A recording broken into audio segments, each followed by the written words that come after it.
Hey, it's Amy. Welcome back to my cave. It has been a long time since we've been here, and I don't know if it's just me, but the light in here seems a lot brighter today. Like, what do you guys think? Doesn't it seem like it's a bit brighter than usual? If you're wondering what's going on here, a couple weeks ago, right around the time when I vanished from BookTube, I was talking to Charmaine, and she linked me over to this Etsy shop with these masquerade ball masks with antlers and horns and everything coming out of them. And I thought the designs were super cool, and I'd had a lot of glasses of wine because at that time my state was freezing over. I had no power, no heat, no way to heat my food, so I was just surviving off of guacamole and Cinnamon Toast Crunch, which I love both of those things. I was eating them every day, but, you know, not exclusively. And then suddenly there I was, just surviving off of them. I haven't touched either of them since.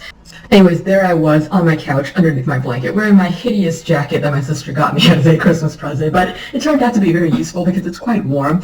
And I was like a bottle of wine in, and I suppose I added this to my cart. I won't say I blacked out anything because I did not. I remember buying it. I just forgot about it afterwards, and it wasn't until like about a week ago, my birthday, that I received this box that said fragile, and I said, what the fuck is this? And I opened it up, and there was this mask inside, and I thought it looked really cool. Like, as you can see, it has horns. The design is very intricate. I like it a lot. You know, it even has ears and earrings. Like, isn't that cool? But, you know, what the fuck am I going to do with a masquerade ball mask? I didn't even go to masquerade balls before COVID started. I texted all my friends, and I was like, please get married and have a masquerade ball themed wedding so that I can attend and wear my awesome mask. Well, my friend said if she does it, then I'm going to have to officiate her wedding while wearing the mask. And I said, that sounds fair enough. I will go ahead and go get my license and do that if you have that wedding after all. So stay tuned for that in the future, friends. I am enjoying a nice glass of Dolcetto from California. The brand, I think, is Nest. I have since joined the Scout Circle exclusive club. This is the same website where I buy all of my wine from, but they raised their shipping prices, so I decided I buy wine from them all the time anyways, might as well just join the circle so that I can have access to the wines that only the members have access to. I'm going to call it a birthday present to myself. Basically, every single purchase I make for the next month is going to be a birthday present to myself because that's how I'm going to justify it. And that includes this book that I'm going to talk about today, which is Dreams of the Dying by Nicolas Lietzau. He's a German author, so I'm assuming the name is not Nicholas, but I don't know how to actually pronounce it. Knowing me, I probably butchered it because I butcher all foreign languages. German friends, take comfort in the fact that I plan to read many, many books by different authors from other countries outside the United States in the next year. So by the time the end of 2021 rolls around, I will have butchered everybody's languages. So fair and equal treatment for all. I'm not sure where to start. I have been wanting to talk about this book since I finished it yesterday, and yet I have not been able to figure out what to say. Part of the reason is because, you know, I've been away from BookTube, and I've just forgotten how to do it. I actually forgot to press record earlier on. Fortunately, I hadn't said anything yet, so it's okay, but that's kind of where I am right now. You know what, let's start with the author himself. So Nicolas Lietzau is the project lead on this game called Enderal, and this is like a mod that they released for the Skyrim game, if you're familiar with those. I have not played Skyrim since college, and even then I didn't finish it. I only played it for a little bit because my roommate owned it. But I do remember it was a lot of fun. It's one of those games where you kind of like wander around. It's like an RPG, and I believe Enderal is like more of the same, except darker. I saw the trailer. It really gives me Diablo 2 vibes, where the world is just super dark, and there are all these people just trying to survive in it, and it feels like it's never morning, even though you know that, of course, it's morning. In fact, the characters get sunburned several times. So you know that day does break on this continent, and yet it just feels like it's always night because of how grim everything is. If you're surprised that I'm waving around a hardcover edition of the book instead of showing you a screenshot of the cover of my ebook edition, I'm just as surprised as you are. I actually made the decision to buy the hardcover because Petrik was talking about it in his channel, and he was showing everybody that at the back of the hardcover is an appendix, so you can see like all these like drawings and poems and like just extra essays about the world, but there's like all these illustrations and stuff like that, and I was just like, I want this hardcover. And plus, just look at it, this cover right here, I don't know if you can see because my lighting's so shitty. Oh, fuck my horn. But anyways, but look at that, all nightmarish, which is totally fitting with this book. Let me just tell you a little bit about it. So, the protagonist is Jesper Dalvarik. He is a mercenary who's been kind of wandering around, just like getting drunk, sleeping with different men and women, because, you know, he's bisexual, which I thought was really cool because there's not enough bisexual representation in SFF. So needless to say, I was very excited to see that. Anyways, he's definitely struggling with some things, you can tell as soon as he's introduced, but he's on his way to this archipelago, and I've got the name of this country all of a sudden. It just flew out of my mind, even though I had been thinking about it since yesterday. In fact, I've been thinking about this book the entire time I've been reading it, just because it's been a very long time since I've gotten this into a book. Like, I know I've been reading books and enjoying them, but this is the first book in, like, I don't know, years where I've just sat down and, like, read at a comfortable pace and stopped to think about it and everything. And I wasn't just racing through it because I was competing with somebody to finish first. I was reading it all on my own, and I just liked it so much. So I want to do it justice, but I'm afraid I'm not going to be able to do it just because, like I said, I've been away from BookTube for a while, and I just don't remember how to do it properly. Anyways, Jespar goes to this archipelago, and he's been summoned to the manor of the head honcho on the island. He's the guy that's like, he's the first magnet. So they have this like system where they have, I think there are 5 magnets total, and like, you know, a council and all that. But the magnets are like these rich dudes, or rich, I shouldn't say dudes, they're women too, but they're these rich people that hold all the power on the island because they own, they're like tycoons. But they also have like a lot of power politically. And this guy, Yaros, is the guy that like is the richest and most powerful of all of them. So his wife, Naima, I think that's her name, has requested Jespar specifically for this mission, and he doesn't know what it is yet. But on the way there, he deals with like assassination attempts. He gets told that he has to pay to use the water on the island. This is a new thing that's come out, by the way, this new law, because like some rich person decided that they were going to charge everybody for water, even though this whole place is like surrounded by water, and everybody's poor and can't afford, like they can barely afford to feed their families, and now they have to pay for water to use as well. Jesus Christ. But this is all important setup for what happens later on in the book. Well, he gets to this manor house, and he discovers that Yaros, the first magnet, is lying there in a coma, and they don't really know what's wrong with him. They just know that he seems gravely ill, and they need to get him to snap out of it, because if he doesn't, then this country is in great danger of descending into a civil war, just because of, there would be just like a power vacuum, like if he were to die. And the theory is that there is something invading his dreams and keeping him in this coma and holding him there. It's all very Inception-like. Actually, when I was reading it, I kept getting Inception vibes. I was just like, dude, this is Inception, but in fantasy form, which is very cool. But the mistress of the house wants Jespar and this doctor that she summoned. And I actually don't know how to pronounce her name.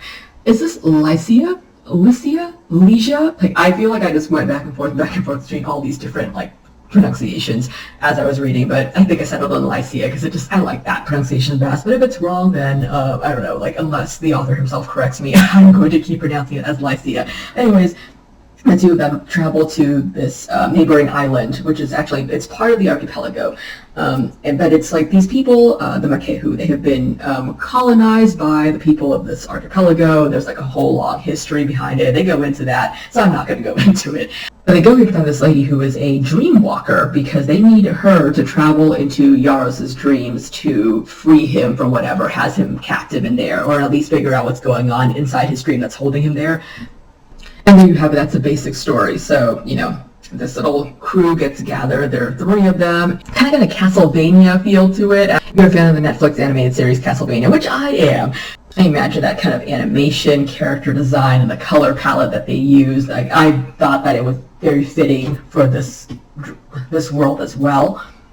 Anyways, they enter this guy's dreams, and they realize that he has been infected. Like, basically, there's this bug latching onto him. It's supposed to look like a centipede roach tick thing, which is like fucking gross, as I hate roaches, and I was just imagining giant roach, just kind of like latching onto the side of this guy's head and just like sucking up all of his emotions, because it feeds off of like negative emotions like stress and like depression, all of that stuff.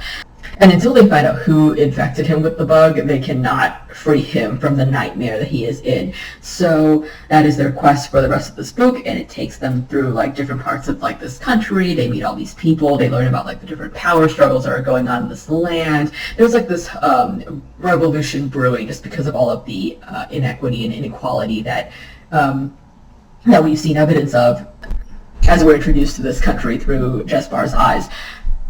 There is a very obvious, huge wealth gap The rich people have houses that are like 200 rooms and more. They have like all these servants on staff. They own mines and everything. And meanwhile, their workers are working in these mines and breathing in like noxious fumes because like they have to live in the towns right next to the mines because their employers don't want them living far away because it's too inconvenient. Like they're basically just sacrificing their health and everything. And as you saw before, people have to pay for water because the tycoons don't fucking care. They just want to make money.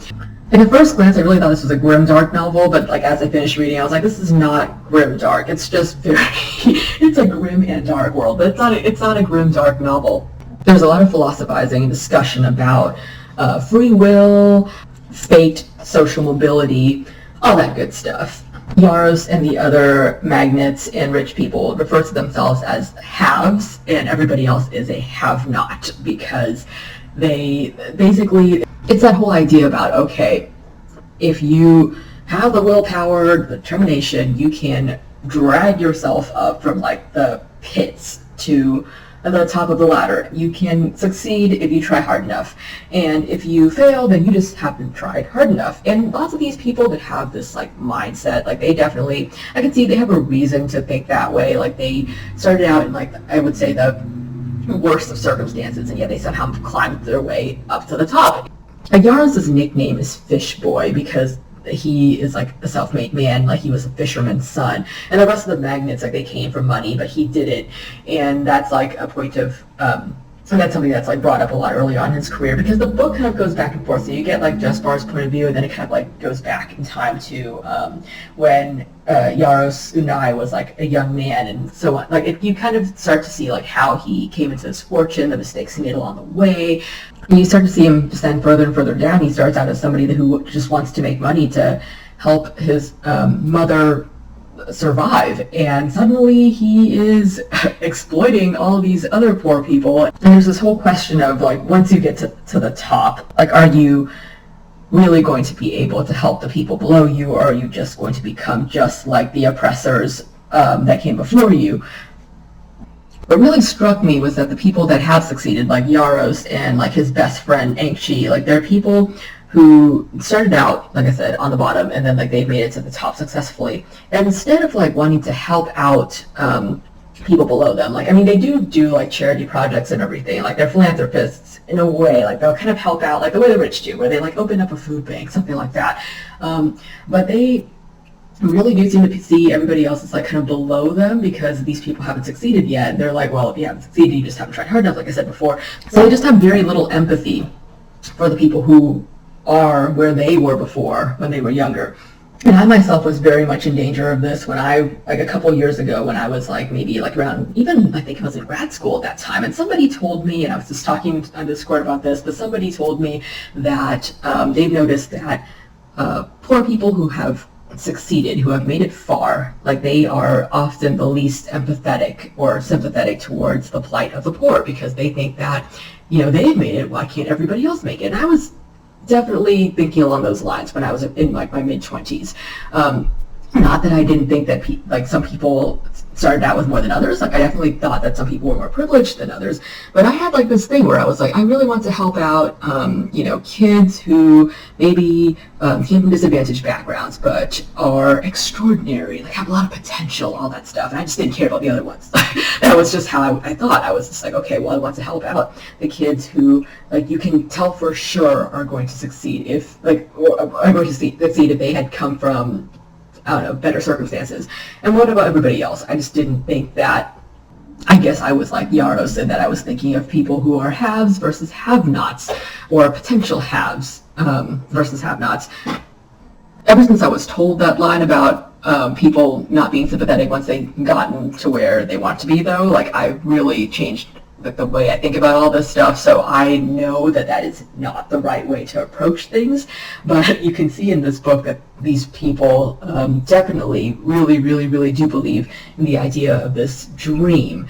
And they really try to sell it. And it's just like the American dream, where they try to sell the fact that if you just work hard enough, you are going to be able to be just like these magnates and these tycoons that you see ruling over everything and oppressing you. You too can oppress other people once you get to that point in your life. But of course, as we know, most people are going to be the oppressed rather than the oppressor. That's just the way the world works, because, you know, if you don't have that leg up to begin with, how the hell are you going to succeed? It's very hard.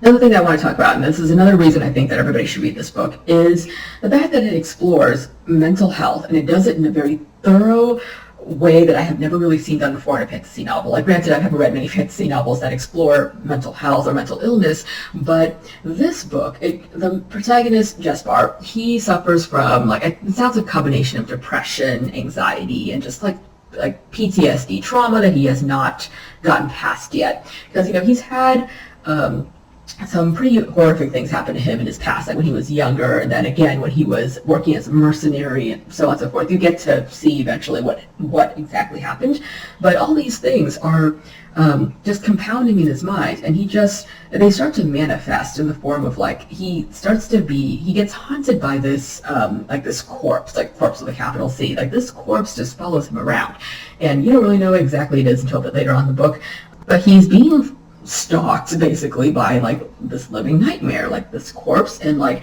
these people that you assume he somehow had a hand in hurting in the past, and they just follow him around, like, all the time, and they make him super nervous. Like, he gets super tense, and there are moments where like, I myself was infuriated. Like, I suffer from, like, some mental health problems. Like, I have anxiety, I have like, some of the things that he describes I can relate to. Like, there are moments where he is, like, trying to tell somebody something. Like, he's talking about how, like, he, like, for example, someone asks, "What's wrong with you? Like, what the fuck did you do? Like, why did you do that?" And he wants to tell them why, like, because he's struggling with, like, anxiety, he's struggling with depression, all that stuff. And he just can't do it. Like, he just, like, there's just something blocking him from saying it.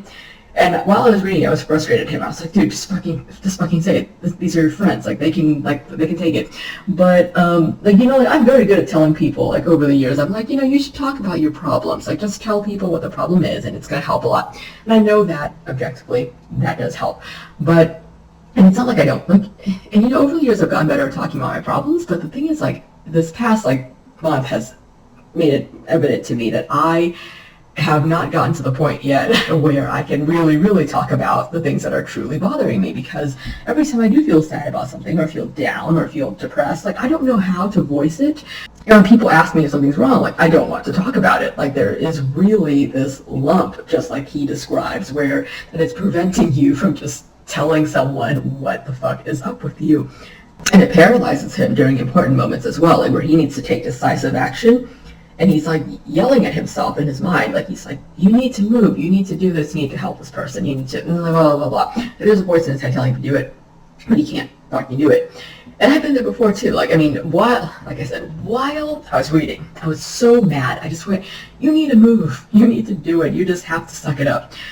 But I've been there before. Like, I've been in the, like, even, like, just, like, within the past few weeks, like, there have been moments where you're just lying there, and there's a voice in your head telling you you need to get up and need to get shit done. You need to move, and you just don't want to, or you just can't do it, because mental health, like, you know, like, these, like, mental illness, like, these problems, like, they don't make any sense.